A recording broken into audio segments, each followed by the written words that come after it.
Au cœur des Écritures hébraïques, la figure de Job est le type même de cette interrogation sur la souffrance.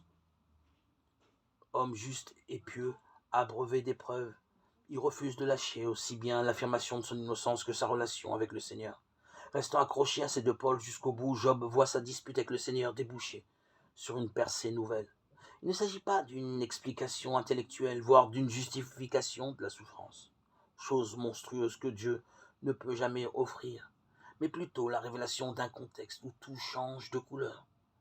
Job saisit que la tentative de solution qui rejette sur Dieu la responsabilité de la souffrance conduit à une impasse, à la plus totale des méprises. Cette fausse piste écartée, le champ est désormais déblayé pour une vision plus vraie.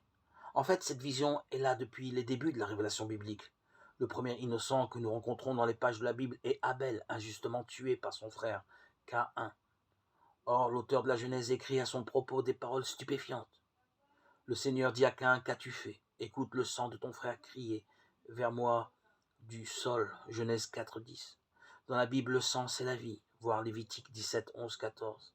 Et cette vie écrasée par la malice humaine retrouve paradoxalement une voix.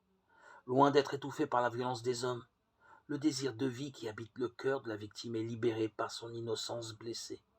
Son cri parvient jusqu'à Dieu et provoque son intervention.